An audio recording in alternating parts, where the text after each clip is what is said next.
C.S. Lewis writes of a young prince by the name of Caspian.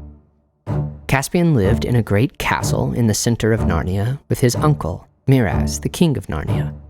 Caspian's parents were dead, and the person he loved best was his nurse, who would tell him stories of when things were quite different in Narnia. All the animals could talk. There were nice people who lived in the streams and the trees, naiads and dryads, they were called.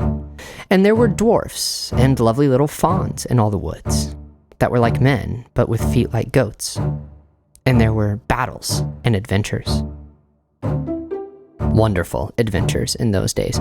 The nurse told Caspian how once there was a white witch, and she made herself queen of the whole country, and made it so that it was always winter.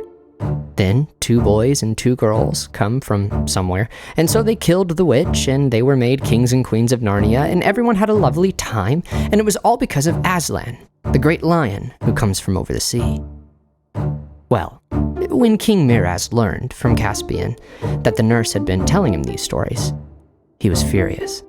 "Stop that noise," said his uncle, taking Caspian by the shoulders and giving him a shake. "Stop it, and never let me catch you talking or thinking either about all those silly stories again. There never were those kings and queens. How could there be 2 kings at the same time? And there's no person as Aslan. And there are no such things as lions. And there never was a time when animals could talk. Do you hear?" "Yes, uncle," sobbed Caspian. The nurse was never seen by Caspian again.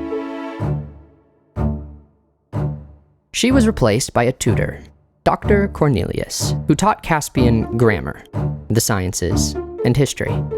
Caspian liked history best. Dr. Cornelius told him of his ancestors, the Telmarines, who came and conquered old Narnia. Of course, Caspian asked the natural question, who lived in Narnia before we all came here from Telmar? "No men, or very few, lived in Narnia before the Telmarines took it," said Dr. Cornelius. "Then who did my great-great-grandparents conquer?" asked Caspian. "I said there were very few men in Narnia," said the doctor, looking at the little boy very strangely through his great spectacles. For a moment, Caspian was puzzled, and then suddenly his heart gave a leap.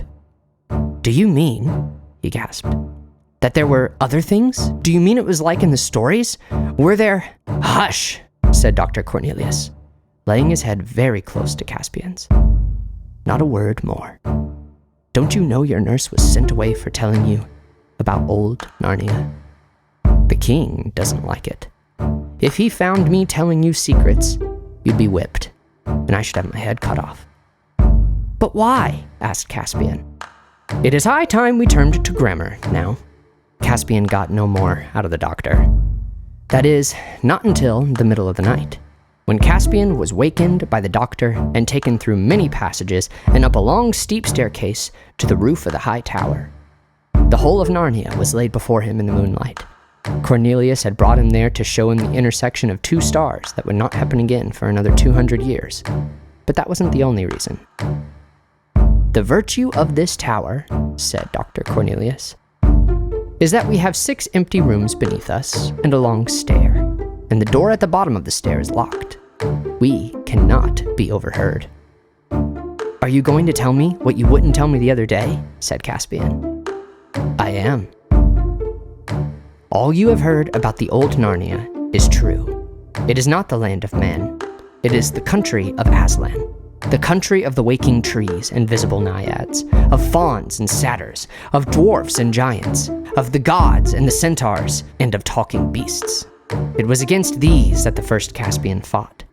It is you Telmarines who silenced the beasts and the trees and the fountains, and who killed and drove away the dwarfs and fauns, and are now trying to cover up even the memory of them. The king does not allow them to be spoken of." "I do wish we hadn't," said Caspian, "and I am glad it was all true, even if it is all over." "Many of your race wish that in secret," said Dr. Cornelius. "But doctor," said Caspian, "why do you say my race, after all? I suppose you're a Telmarine too." "Am I?" said the doctor. "Well, you're a man anyway," said Caspian. "Am I?" repeated the doctor in a deeper voice. At the same moment throwing back his hood so that Caspian could see his face clearly in the moonlight. All at once, Caspian realized the truth. He's not a real man, not a man at all. He's a dwarf. Caspian's entire world began to both unravel and rearrange.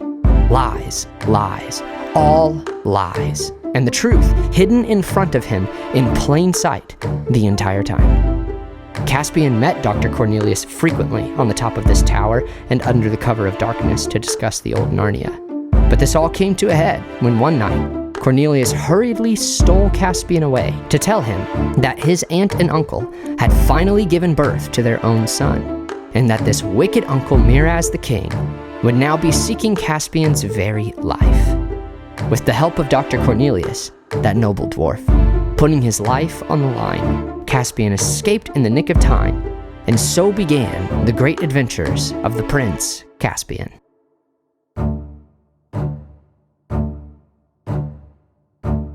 Now, you might be asking why I just spent a goodly amount of time narrating the backstory of a fictional character in a novel supposedly for children written by a man long dead. What relevance could this possibly have to anything? Why tell this story? Dear listener, I tell you this story, presumably for the same reason C.S. Lewis told it. I tell you this story because you are Caspian. You have been lied to. Welcome to the PodCatechist.